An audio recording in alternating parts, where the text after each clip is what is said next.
करने का भी काम किया। सदन की गरिमा और सदन की महत्ता इस बात में निहित है कि हम विषयों पर किस तरह से चर्चा करते हैं और सरकार के तरफ से उसका किस प्रकार से उत्तर आता है।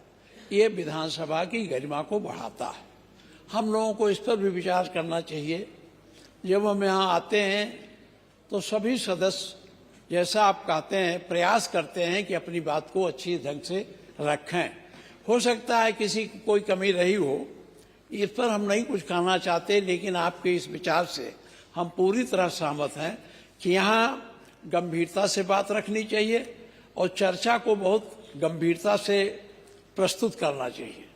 और लेकिन इसी के साथ ये भी होना चाहिए कि सरकार उस चर्चा में किस तरह से हिस्सेदारी लेती है और उस पर कैसे विचार करती है। ये मैं, चूंकि आपने कहा तो मैं कहा, आज ये कहने का अवसर था नहीं। माननीय अध्यक्ष जी, मैं आपको धन्यवाद दूंगा कि आपने इस व्यवस्था को चलाकर, ये जो आपने लगा दिया है सब, इससे यद्यप हम बहुत ज़्यादा इसके एक्सपर्ट नहीं हैं कि हम लोगों के समय में तो टेलीफोन भी नहीं था। जब हम लोग यहाँ चुन के आए थे तो टेलीफोन नहीं था, मोबाइल कौन का है। बनारसी दास जी ने एक वो बनवा दिया था अपने अपने निवास पे कि जहाँ जाइए 50 पैसा दीजिए तो आप कहीं टेलीफोन करिए। अब ये युग आगे आ गया, उसको आपने आगे बढ़ाया। इसका मुझे बड़ा बेहतरीन अनुभव हुआ। सबसे बड़ी अच्छी बात यह आपने कर दी कि जो विधायक यहाँ हैं, अब जब वो बोलते हैं तो इसके नाते उनकी बात उनके क्षेत्र में जाती है। अभी तक वो जो कुछ यहाँ बोलते थे अखबारों के माध्यम से, पहले अखबारों के माध्यम से, रेडियो के माध्यम से जनता सुनती थी।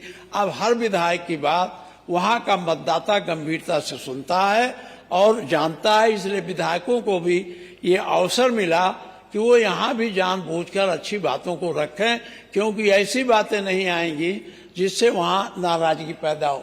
मैं एक अपना अनुभव बताता हूँ। मैं एक दिन यहाँ से जा रहा था, लौट के रात हो गई, एक दुकान पर बैठ गया, लोग काफी आ गए। एक शराब पिया हुआ आदमी आया, कुछ कपड़ा उपड़ा ठीक से नहीं पहना था। वो मोबाइल खोलकर मेरा भाषण सुनाने लगा। मैंने कहा ये क्या है? कहा जब आप बोल रहे थे तो मैं बम्बई में इसको नोट कर रहा था मोबाइल से, और हमारा पूरा भाषण उसने हमको उसमें सुना दिया।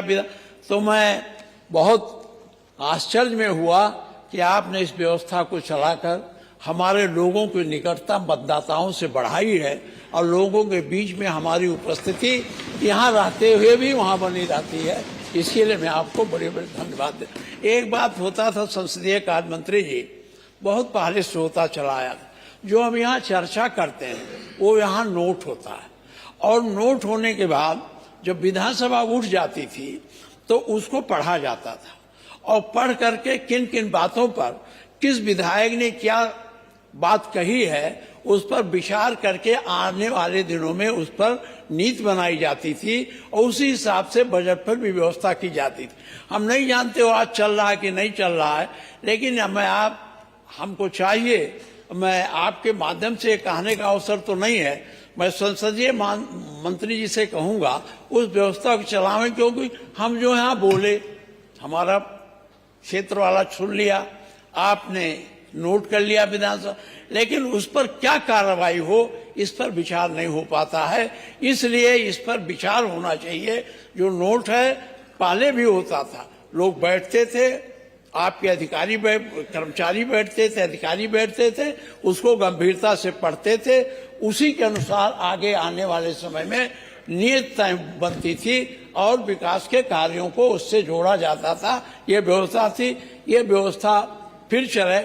मैं ज्यादा भाषण नहीं दूंगा। मैं आप सभी अध्यक्ष जी, मैं तो आपको धन्यवाद दिया ही। मैं अपने नेता सदन तो है नहीं, इसलिए संसदीय कार्य मंत्री जी को बहुत लंबा समय मिल गया, उनकी वाणी भी सबको सुनने को मिल गई। मैं उनको बहुत धन्यवाद देता हूँ, आभार करता हूँ, आभार प्रकट करता हूँ अपने सभी साथियों का, अपने सभी दलों के नेताओं के प्रति भी आभार प्रकट करते हैं कि इसके संचालन में उन्होंने सहयोग दिया। विधानसभा अच्छी चली, एक दो दिन छोड़ करके। लेकिन मैं समझता हूं जो आपका ये विषय जो आपने लगा रखा मशीनरी, इसके नाते अब कोई ज्यादा व्यवधान नहीं होगा, क्योंकि वहां बैठे लोग देख रहे हैं आप बोल रहे हैं कि नहीं बोल रहे हैं। उस दिन जब मैंने आपसे कहा कि आप इसको नोट करा दीजिए, जैसे पहले होता था नहीं बोल पाते थे तो अपना लिख के दे देते, प्रोसीडिंग में हो जाता था।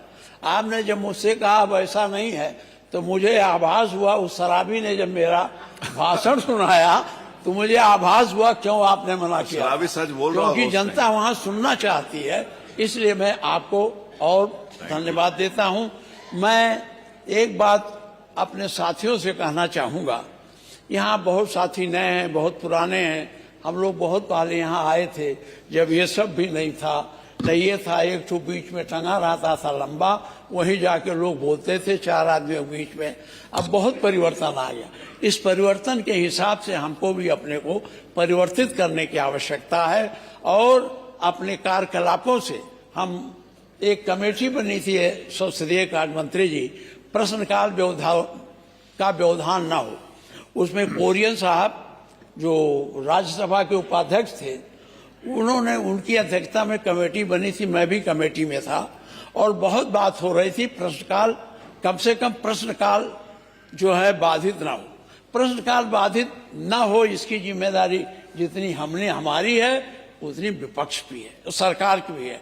तो मुझे उम्मीद है आने वाले दिनों में सरकार इस प्रकार की कोई व्यवस्था करेगी कि कभी भी प्रश्नकाल बाधित ना हो। ये प्रश्नकाल ना बाधित होने से हमारे विधानसभा की गौरव बढ़ेगा, हमारी महत्ता बढ़ेगी, हमारा जो है प्रचार होगा कि भाई वो एक ऐसी विधानसभा है जहां प्रश्नकाल बाधित नहीं